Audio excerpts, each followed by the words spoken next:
La 19e nuit européenne des musées nous a amenés à pousser les portes du musée Ernest Coignac de Saint-Martin-de-Ré samedi 13 mai afin de rencontrer deux des acteurs de cette soirée.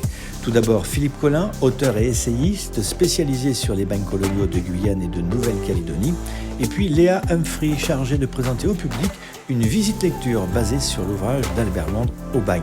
Alors avant de retrouver Léa, essayons d'en savoir plus sur ces bagnes coloniaux avec Philippe Collin, auteur entre autres de l'ouvrage Matricule, histoire de bagnes et de bagnards en Guyane et Nouvelle-Calédonie, publié aux éditions Orphie. Oubliez la France et habillez-vous. Bienvenue à la colonie pénitentiaire de la Guyane française. Les bagnes sont des mangeuses, des mangeurs d'hommes, puisque 100 000 hommes vont partir entre 1854 et 1938 à peu près, et 100 000 hommes vont y rester, pratiquement 90% restent sur place, seuls 10% reviennent, grosso modo. L'espérance de vie en Guyane est de 5 ans. En Nouvelle-Calédonie, parce que ce sont les bagnes coloniaux, il n'y a pas que la Guyane, il y a aussi la Nouvelle-Calédonie, où on a ouvert un bagne, et là, l'espérance de vie est de 20 ans. Il faut dire que les prisonniers, une fois qu'ils étaient là-bas, et c'était un peu la double peine. Expliquez-nous pourquoi. Alors c'est la double, la triple, la quadruple peine. C'est la peine à tous les étages, parce que ça se voudrait une justice d'insertion, parce que ça veut coloniser, et en fait c'est une justice d'élimination. Donc la première peine, c'est de crever de faim, dans la mesure où la nourriture est pratiquement détournée, et une infime partie de ce qui lui est destiné arrive, et il en est de même pour les vêtements, pour tout le reste. Donc c'est une peine supplémentaire avec la promiscuité, parce que ce ne sont pas des cellules individuelles, les hommes dorment en case. Donc dans la case, c'est le caïda qui se remet en place. C'est une vie pas toujours facile, entre eux ils ne se font pas de cadeaux. Il y a le poids des surveillants, dont certains, pas tous, mais certains sont purement et simplement horribles et d'une cruauté sidérante.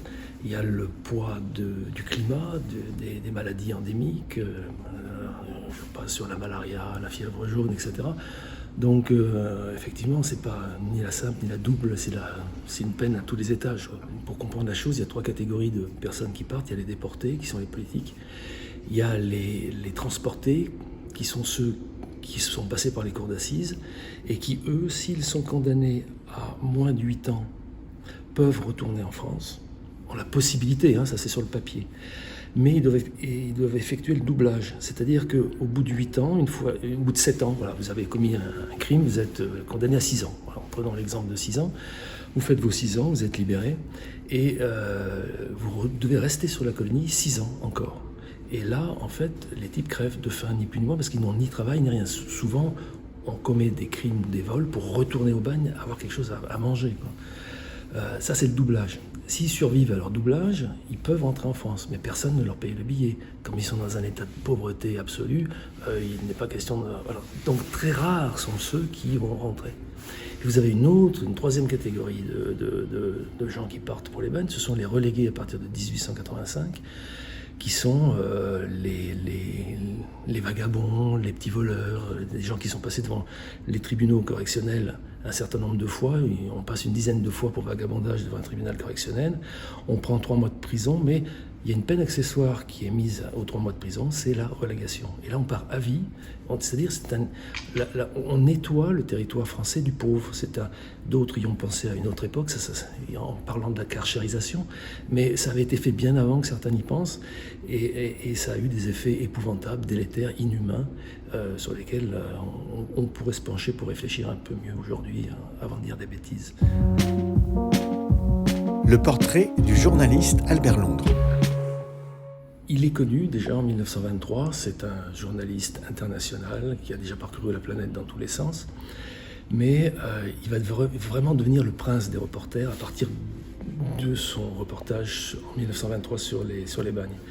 Alors pour un certain nombre de raisons, la première, c'est que c'est la première fois que l'ensemble des articles, les 26 articles qu'il va faire, vont être publiés en livre. Donc c'est une dénonciation de quelque chose dont tout le monde parle en métropole, mais dont personne ne sait rien ou pas grand-chose. L'administration qui envoie les gens là-bas sait le taux de mortalité, sait qu'on y crève à tour de bras. La population, elle, oui, enfin c'est un peu un mythe, hein, le bagne. Si t'es pas sage, tu partiras au bagne, mais on n'en connaît pas les détails. Lui, il arrive, il donne ses détails, donc ça a un retentissement considérable. Et il double ce retentissement par le fait que l'ensemble des articles qui ont vraiment fait le buzz à l'époque ressortent sous forme de livres. Alors les articles étaient accompagnés de photos et de caricatures, le livre, lui, est sec, hein, sans rien. Voilà. Donc, et à partir de 1923, à chaque fois qu'il va faire des reportages, il va utiliser ce système. Donc son écriture est pensée, à partir de 1923, en « j'écris des articles, mais ils seront synthétisés dans un livre après ». Et donc après, il fait Biribi, etc., toute une série, il en fait une dizaine, jusqu'à sa disparition en 1932. Alors justement, sa disparition, elle est étrange, on ne sait pas de quoi il est mort. Alors là, il faut interroger le spécialiste de la question qui s'appelle Bernard Caillé, qui a écrit un livre remarquable sur la question, et qui en arrive à la conclusion que le destin est des fois bien cruel. Mais voilà, tous les bruits possibles et imaginables sont sortis sur la mort d'Albert Londres. Parce qu'il est mort plutôt jeune. Alors, il est mort jeune et dans des conditions assez particulières. Il revient de Mandchourie et il a envoyé plusieurs télégrammes en disant « c'est le reportage de ma vie, c'est une bombe, vous allez voir, c'est le summum, c'est l'apocalypse, l'article que je ramène est fantastique ». Et sur le bateau qui le ramène, il a deux amis qui croisent souvent dans ses voyages, un couple d'amis qui sont là, qui racontent. Ce sont les seuls détenteurs du contenu de cet article. Et là, le bateau prend feu.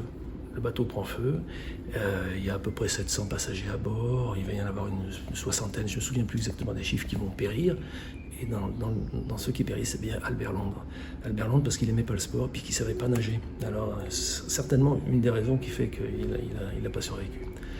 Voilà, il meurt dans la disparition du navire. Et le couple, par contre, à qui il a raconté le contenu de son article, survit, prend l'avion en Afrique et retourne en Europe. Mais là, l'avion s'écrase sur les collines au-dessus de Rome. Alors évidemment, à partir de là, la presse se déchaîne, parce que c'est une vedette, Albert Londres. Ce sont les services secrets chinois, ce sont les services secrets russes, c'est la mafia chinoise. Il est intervenu avec un truc que personne ne devait savoir, on l'a éliminé. Voilà. Les conclusions sont peut-être plus simples. On n'en saura jamais rien, en fait. Hein. On n'a pas la solution. Mais voilà, il y a...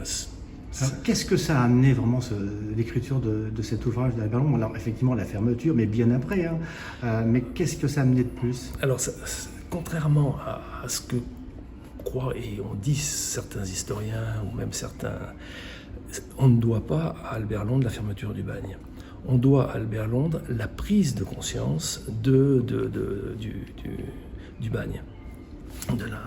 De la réalité du bagne. La dureté. De la dureté, de la morbidité, enfin voilà.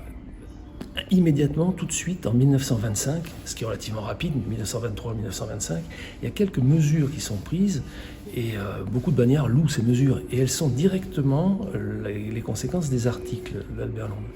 C'est-à-dire qu'on supprime la double chaîne, c'est-à-dire les faire la nuit, le régime de la réclusion est adouci, la règle du silence est supprimée dans la plupart des pénitenciers, on ne dort plus sur des planches en bois mais sur deux hamacs, qui est un petit peu plus confortable. Voilà, un certain nombre de mesures qui améliorent la vie et qui sont une conséquence directe du reportage de 1923. Mais il faut attendre 1938, c'est-à-dire à la veille de la guerre, pour que on arrête la transportation, c'est-à-dire on ne supprime pas le bagne, on arrête la transportation. Et c'est 1946, la fin administrative du bagne. À la fin de la guerre. À la fin de la guerre.